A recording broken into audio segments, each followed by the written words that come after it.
My name is Adam Lyons, and this is $400. And in just a few minutes, I'm gonna show you how this $400 could completely ruin your dating life and cost you the person of your dreams if it hasn't done so already. I'm gonna share with you the one dating mistake that both couples and singles make when it comes to dating. And it doesn't matter if you're not currently in a relationship or if you're in a relationship with someone who you think is madly in love with you. If you continue to make this dating mistake, then you'll be falling down the exact same trap that has cost people relationships that they have enjoyed with their loved ones for years. And I can almost guarantee that you have made this mistake in the past, and it probably cost you the love of someone that you really cared about at that time. Now, this one mistake has ensured that people stay single continually, year after year after year. And I want to help you. I want to make sure you stop making this dating mistake. I want to tell you exactly what the dating mistake is, and I want to prevent you from ever making it ever again. But before I get into that, I do need to tell you about the worst dating experience of my life and how it led to me discovering the mistake that people make over and over again. At this point, I do want to say that it doesn't matter how you identify sexually or how you identify as your gender. This problem, this mistake that people make applies to you. Now, we are all guilty of making this big mistake, and especially we tend to make this mistake around big events like birthdays, Christmas, and especially Valentine's Day, where people are almost guaranteed to make it.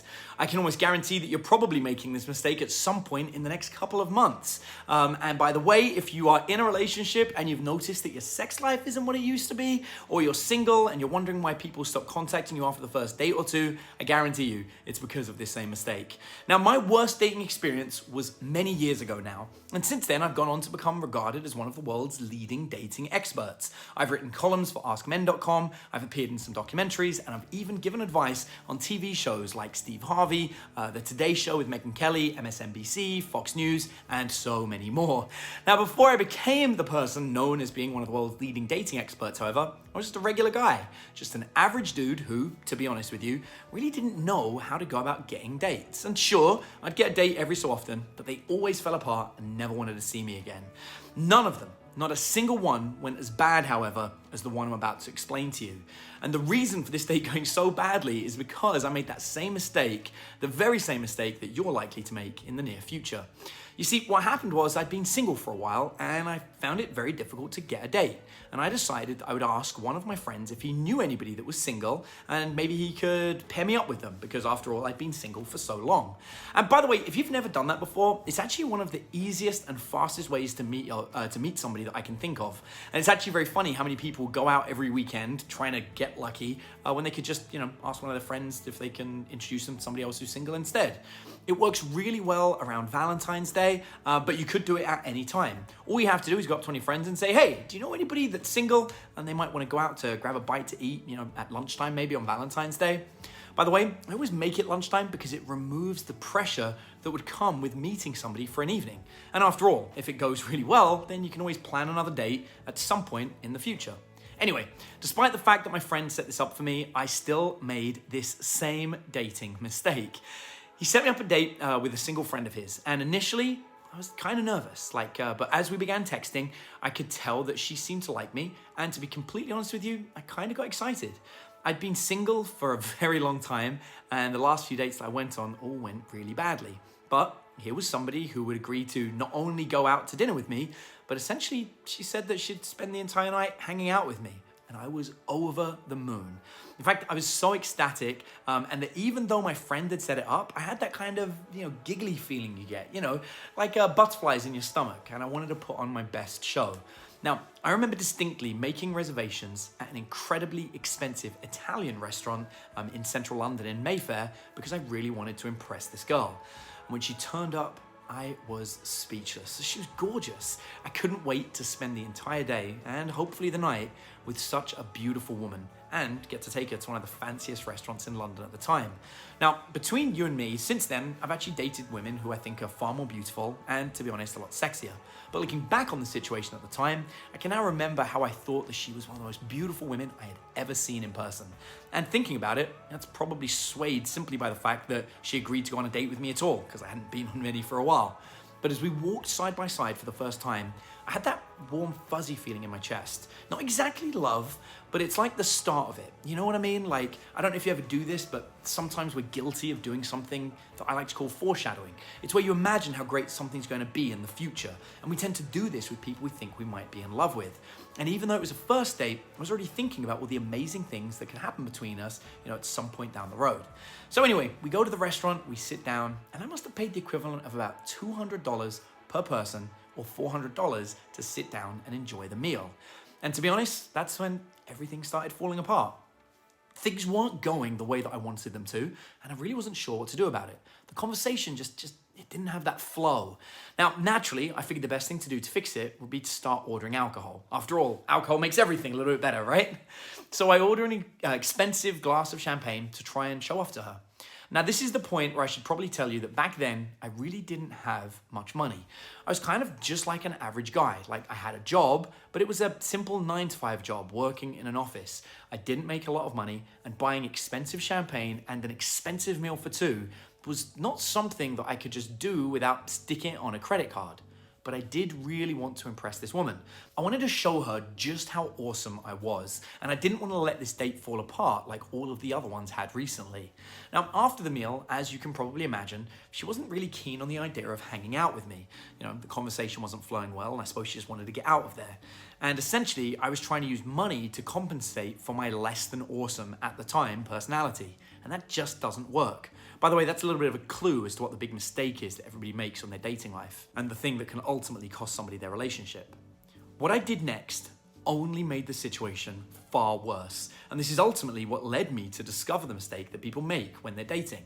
We left the restaurant and we started walking down the street, and I knew I had to do something or this was gonna be over. I could hear her start coming up with excuses, and you know the kind, like, oh, it's getting late and it's a long journey home. And despite the fact that we'd originally planned on spending most of the night together, I could tell that she just didn't really want to spend any more time with me. I began panicking. Imagine yourself in my shoes. Like, I really like this woman. I've been single for a very long time, and for a reason that I didn't understand at the time, once again, my dating life was falling apart. What would you do? Because I had no idea what to do. I picked up my phone and I texted my buddy, the guy that introduced me to her in the first place. Maybe he could save me from this nightmare. He was organizing an event at a local nightclub and invited us to join him. Maybe that would help. So I grabbed the opportunity and I said to the person, hey, why don't we go and see our friend? I think he's gonna be at this nightclub tonight and we can make a night of it. She thought about it, and then reluctantly, she's like, okay, sure. After all, it only seems fair to thank him, right? Because he introduced us. I cannot tell you how happy I was to know that maybe this evening wouldn't fall apart and I'd been given a second chance. I was hoping that all of the awkward conversation that I was struggling with might just get a little bit better once my friend joined us. But it did bring up a new problem, something that I wasn't sure how to handle. You see, she was now open to spending more time with me, and she liked the idea of going out to the nightclub and seeing our friend, but she didn't have the right kind of clothes to go out in. She didn't have a dress, she didn't have high heel shoes, she just wasn't prepared for it. So naturally, I took it upon myself to fix the situation. I look at her and in my most confident voice, I said, I can solve this for you. We'll just take you out and I'll buy you some clothes and shoes. And once again, I was using money to fix the problem. Now, maybe this is just me, but once you get used to spending on a credit card, it's easy to keep doing it. Now, hopefully you are cringing at this point. Like, honestly, I am now looking back at it and looking how bad I used to do dates in general. But sure enough, I took her out to try and find somewhere to buy clothes late at night. Now, if you're a woman watching this, you'll know just how long it can actually take to find something that is open late at night that has the kind of clothing that you'd want to wear. A store that actually has clothing that makes you feel comfortable and that you'd be comfortable wearing in a nightclub. And that was the problem that we found ourselves in. We walked from street to street, from shop to shop. We were checking everywhere, trying to call different stores to see what was even still open. And it was not looking good. We eventually found a dress and a pair of shoes, but naturally, the only places that were open that late at night had crazy pricing. But I'd already committed to paying, and we were buying things that weren't even named brands. They were actually pretty terrible clothes, but it didn't matter. I thought, at least I've solved the problem. Now, she's definitely coming out, and who knows, maybe she'll even come back to my place, and it will be totally worth it, right? So we get to the nightclub, and I see my friend. He's partying, he's having the best time of his life. You see, My friend was one of those cool guys, looking back, I would see him as somebody I would call like a natural when it comes to women. He was out at a hip hop club and he had a whole bunch of guys around him and he was dancing and flirting with all the different women that were there. And the minute we get in, I realized what a huge mistake I'd made. She runs down the stairs, flings her arms open and jumps into this guy's arms. I'm literally watching the girl that I'm on a date with fling herself into the guy's arms of the guy that tried to hook the two of us up. And I'm now standing there, awkward, at the back of the group, not really sure what to do. But here's this woman grinding and being all sexy with this group of guys in the group, literally rubbing her ass on my friend's crotch. And what could I say about it? He's the guy that introduced us. Really, I should have just been thankful that he was actually entertaining her and potentially saving the date. But instead I got mad. I got angry. I was annoyed that she didn't appreciate all the things that I'd spent money on for her. She didn't appreciate the fact that we were on a date. And instead, she just wanted to go and hang out with this guy. But that was completely the wrong attitude. What I should have done is I should have thanked him for helping me out and keeping her entertained so she wanted to stay out. But I couldn't see that then. They started dancing and I just stood awkwardly off to the edge. In fact, I didn't even confront my friend. I just pulled him to one side. I'm like, hey, I'm kind of supposed to be on a date with her. This isn't really going so well, dude. And you're really ruining my vibe.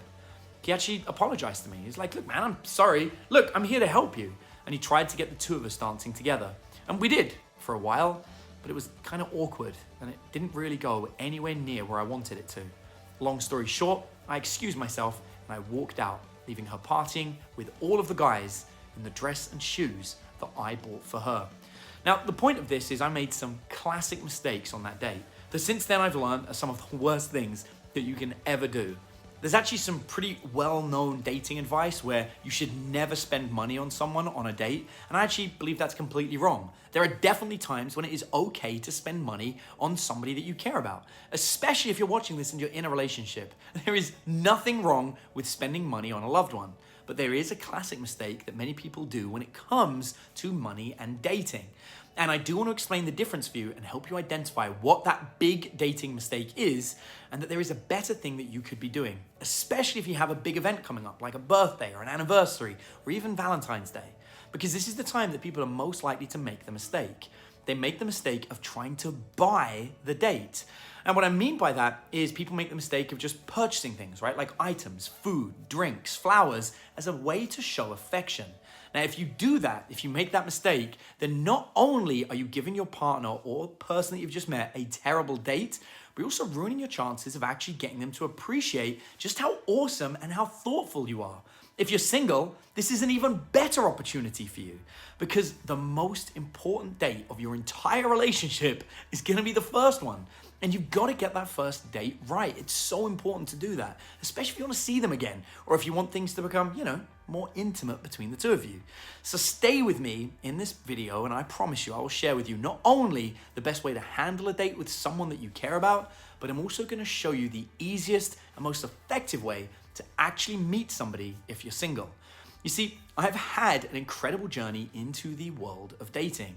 And actually, at one point, I ended up getting voted the #1 dating coach in the world.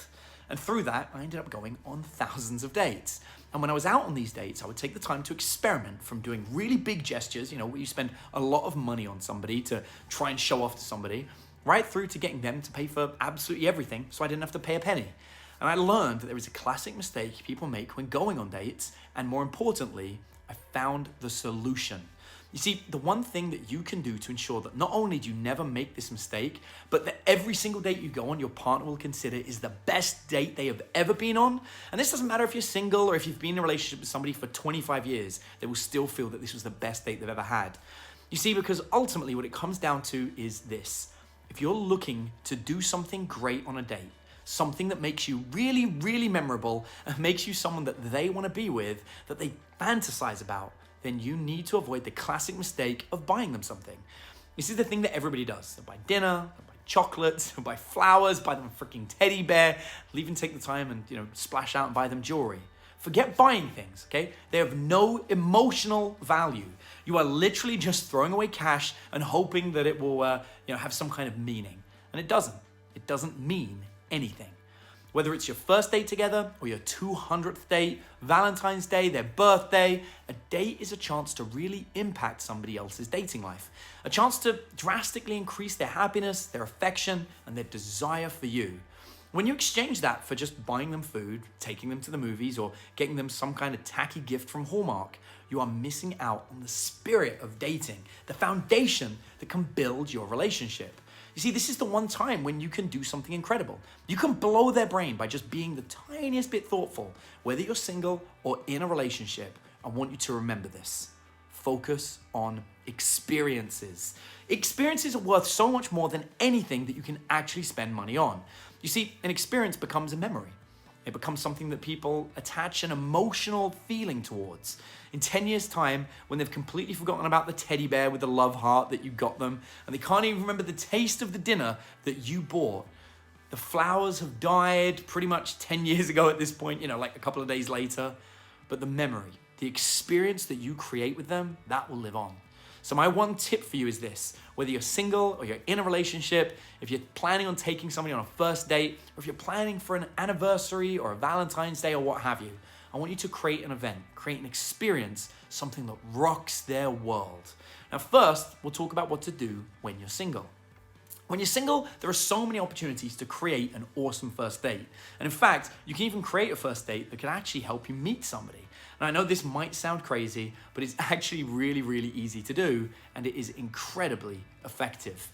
All you have to do is set up a singles meetup group. Now, whether that's a speed dating event or it's just a drink and mingle at a local hotel lobby, it can be a fun and easy way to meet a lot of people fast in an environment that people don't often find themselves in. In fact, even people in relationships could probably benefit from doing a version of this, as people often struggle just making friends. Organizing a networking event with your partner is a great way to meet new people and give you both something to work on together as a bonding exercise.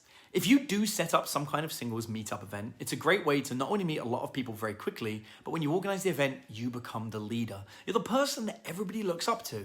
Now, right now, there are a whole bunch of single people on social media, meetup.com, and even people that you meet on the streets that have no idea how to meet someone new. And in a second, I'm gonna give you the simplest way to organize a group event, and better yet, I'm gonna tell you how to make it so memorable, how to make it more like an experience, that it'll be something that people will remember for a very long time to come. But first, I want you to take a moment and think about your chances. If you're going into a coffee shop and you meet somebody and they're, attractive, your ideal person, let's just say they're, maybe the sexiest person that you've ever met, and you get talking to them and you find out that they're single, I can imagine that maybe your heart would start to rush and you'd get that feeling in your stomach, those little butterflies. You'd be nervous. Should you invite them out on a date? What should you say? Is this fate that you met? Could this be your soulmate? You've got no idea whether they're gonna say yes, whether they're gonna say no, and you have a few options. You could say, do you wanna go on a date with me? Or you could say, hey, let's swap phone numbers because both of us are single and neither of us have anybody to hang out with. But now I want you to imagine that instead of doing that, you said to them, you know what? I'm organizing a singles event next week. Everybody I know that is single, I'm just gonna invite them down. We're gonna have a party and we're gonna celebrate being single. Why don't you come along? Which of those options do you think has a better chance of success for you? Sure, there is a chance that they're gonna be completely attracted to you and that they're going to wanna go to dinner with you no matter what. But if that doesn't happen, if they don't make it incredibly clear that they do wanna go on a date with you, then why not have the singles event as an option to invite them to? Even better, the singles event will actually start to have more and more people attending it organically as people refer their friends, and you don't even have to worry about meeting new people, as there will always be somebody new to meet at your own events. Better yet, every single time you meet somebody, you'll be the leader of the event, the most attractive person there, and you can make events more interesting by giving them like a unique theme. So I'm gonna give you 2 ideas to get going in case this is something you wanna do. The first is Cards Against Humanity. If you've never played this game before, by the way, you are missing out. The idea is to complete phrases using a pair of cards, and they're almost always hysterical and inappropriate. In other words, perfect for creating a fun and sexual vibe. Give the women white cards from the game and the guys black cards, and then have people walk around trying to find the best combination. While they're doing that, they'll be mingling and talking to one another, and you can always give yourself the best cards, by the way. To get it started, all you have to do is put up a post on, your favorite social media site, set up a group, and then set it up on meetup.com or, as an event in Facebook or however you want to do it. Invite all of your friends that are single and simply say, hey, we're gonna do this whole big singles event, come along. And now remember, the more people you invite, the more chance there is of something awesome happening for you. All you have to do is make sure that you talk about the event and make it clear that you're inviting absolutely everybody you know to the event. The success rate from this is insane. Now, the second idea was from a student of mine in New York City, and I had him try this a few years back. He simply set up a Valentine's Day single event with literally 3 days to go until Valentine's Day, and he had 64 people turn up. Now, granted, most of them were people that he wasn't interested in, but you know what? There were 30 people there that he was interested in. And he told me that there were at least 10 that he was so attracted to, he would have been happy enough to go on a date with any of those. And actually, he ended up dating one of them for a long time afterwards, and they're still together. So this guy was 45 years at the time, and he said the woman that he met and was now dating was in her 20s. And it was all because she became massively attracted to him because of the fact that he was the leader at the event. It's like the event is doing all the hard work for you. You just have to worry about organizing the event. Everybody there is trying to look for somebody to talk to, but everyone's awkward and they don't know who to talk to. And the only person they do know is the organizer of the event, the leader of the event, the person at the top, you.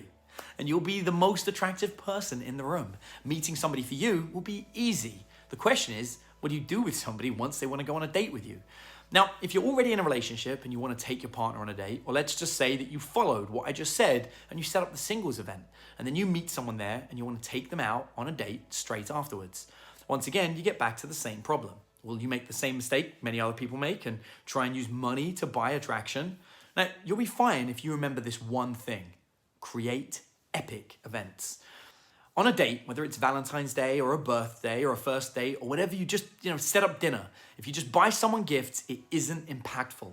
It's nothing that sets you apart, and it makes you come across as being the same as everybody else. You don't look different. If you want to really make sure that somebody falls deeply in love with you on a date, then even if you're in a relationship, you still want to set up an event. You want to do something that helps you stand out from the crowd. Now, the thing that I would strongly suggest you do is think about an activity that the two of you don't normally do and create some kind of multi-part date. Now, multi-part dates are the best because the person doesn't expect them to happen. For example, one of the best dates I ever did was I told my partner that I had no plans whatsoever on Valentine's Day. And in fact, I was probably going to be working on it, so I wouldn't be able to spend any time with them at all during Valentine's Day. You see, the problem with dates like anniversaries and Valentine's Day is that everybody has a lot of expectations that often completely fail. And it doesn't matter if you're single, it doesn't matter if you're in a relationship. Most people nowadays just tend to think that Valentine's Day is going to be a little bit like meh. When you tell somebody that they should expect it to be meh, then they don't get upset about it. They go, yeah, sure, I understand. It doesn't matter, it's just Valentine's Day, whatever, and that's where every single thing you do has a chance to impact them that much more. A little bit of event planning is gonna go very far in making this work for you. What I would typically do is I would pre-arrange everything about a week in advance. Sure, you've gotta have a romantic dinner, so I'd make sure you pre-book that, but the dinner isn't the main thing. It doesn't have to be fancy or expensive, it just needs to be private and special. So my date believed I had nothing special planned whatsoever, and then I take her out for a simple meal, only I didn't tell her that our simple meal was for the two of us to have a mini sunset cruise on a lake. The two of us got to have this romantic moment out on a boat on a lake, and it meant something incredibly special to her. The fact that I'd actually pre-planned the dinner with a personal chef who would craft a meal based on our tastes instead of a menu meant something really special to her. And even though it wasn't an expensive meal, it was an incredible experience. The kind of experience that she'll post about on social media, tell her friends about, the kind of experience that she won't forget anytime soon. And then, at the end of the night, instead of driving back to my house, I drove us to this tiny boutique little hotel that I'd managed to rent for about, like $60 a night by booking early enough in advance. I took her into the hotel room, and there, as we walked in, the entire floor was covered in rose petals and had giant balloons surrounding the room, making it look that much more special. By the bed, there were massage oils and chocolate-covered strawberries. She came into the room and burst into tears of joy. Yes, I'd spent a little bit of money, but it wasn't about the gift. It was about the visual experience and what she was experiencing. She had a moment that she had never had before, one all of her friends would be jealous of, the kind of experience she'd only dreamed about having, but had never actually been delivered for her. And while she'd enjoyed expensive meals and fancy dates before, she'd never had one so thoughtful, so romantic, so well planned. And it was all about lowering her expectations, making her think that nothing was going to happen, And then everything was pre-planned, from the romantic cruise to a beautiful dinner with a chef who custom made exactly what she wanted. And I knew that the cruise would be beautiful. I knew that the food would be good. But surprising her at the end by taking her at night into that hotel room filled with rose petals and balloons, well, I knew that would be the icing on the cake. The thing that pushed her over the edge and straight into my arms. By creating that memory, it made Valentine's Day that much better. It didn't cost a lot of money. It was certainly a lot cheaper than buying her some jewelry or a dress and shoes late at night on a terrible date. It was definitely a lot more impactful than just buying her a teddy bear. Organizing an event, whether you're single or in a relationship, is definitely a much better way to handle dating. But it isn't actually the best thing you can do. The best thing you can do is set something up that creates a truly impactful and special moment they remember forever. Remember, a bad date can rock even the strongest of relationships. After the date, your partner is going to go out and they're going to start talking to all their friends about how good or bad the date was. And you want them to be shouting about how good it is. You know, if their date is just mediocre, they're really not going to have much to say to their friends. If one of their friends brings it up and they have nothing good to say, they're going to be like, oh, you know, it wasn't that great. And they're going to feel bad. They're going to get thoughts in their head like, you know what, that date was really lame. I wish it was better. I wish I could talk about how good it was. And because their standards are lowered, they start to feel down about the entire relationship, about you. And although they might not be outwardly upset about it, I guarantee you, if you don't rock their world when it comes to dating on a regular basis, then as far as they're concerned, you're kind of just doing average, doing okay, and you're not doing anything particularly special. And that will come to be the basis of your relationship. Okay, average, nothing particularly special. However, if you set the bar incredibly high and knock a date out of the park, they will remember it for months and maybe even years to come. A great date, especially on a special event like Valentine's Day or a birthday or an anniversary, can actually keep your relationship alive until the next big event if you do it right. Because you're essentially creating a special memory, a powerful thought that they're going to reach back to. If the two of you have some kind of issue or an argument, or maybe you have to travel for a while and you don't get to see your partner for a while, or maybe even you just met and you're trying to convince them that you're the person that they should be dating, a strong date with an impactful event and a good memory is something they're going to remember for a long time to come. It's like looking back over a past event or a time that generated so much happiness to you, so much emotion that you can't help but have that as a strong and happy moment in time. And when you look back, it still makes you smile. Now, why is this important? Because the more of those moments you can create in them, the more that you trigger this, the more they will start to feel that you might be their soulmate. But just setting up an event isn't actually enough to trigger the kind of emotion that makes someone think that you may be their soulmate. Also, between you and I, an event is actually a lot of effort. You know, as I've said, I've spent almost 15 years at this point studying this subject, and I've found nothing more impacting than doing something that I like to call the soulmate trigger. Now, when someone thinks of you as their soulmate, there is literally nothing they won't do to maintain that relationship with you. They desire you, crave you, need you emotionally and physically. And the soulmate trigger is without a doubt the most powerful technique that I have ever developed. When you use the soulmate trigger, you're essentially hardwiring a core emotional memory into their brain, so big that they can't help but think just how amazing you are. And they start to consider that you might actually be their soulmate. It doesn't matter if they've just met you or whether you've been in a relationship with them for years. By triggering this part of their brain, they will start to think of you as their true soulmate.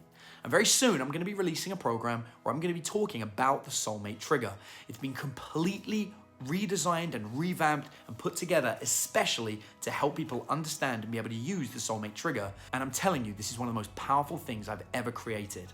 Now, I'm going to give you some more information about how you can get access to the soulmate trigger very, very soon. Now, this will work for you even if you're single and you just want to, use the soulmate trigger to start off a brand new relationship in the right way, or whether you've been in a relationship for years and years and you just want to ensure that your partner falls as madly in love with you as you are with them. And I don't care who you are, I don't care how great your relationship is, this is something you are not going to want to miss. This is one of those techniques that is so powerful, it took me years before I gained the confidence to even teach it in public, as it really is the real deal. Yes, it's based on very, very deep, very, very powerful psychology. There's no magic, there's no tricks, there's no hidden riddles. This is just real, raw psychology that triggers somebody to have a connection with you so deep that you feel like you're soulmates. You do not want to miss out on this program, I promise you. Now, in the meantime, I actually have a couple more videos to explain in more detail about how the soulmate trigger works. I want to give you some examples of people who have used it to an incredible effect. And of course, somebody who didn't use it and suffered the consequences. Now, I hope you've gained a lot out of this video. These other videos are gonna have a whole bunch more techniques and tips in them I think are gonna be really useful for you, and I'm gonna be releasing them on my social media soon. However, you don't have to wait.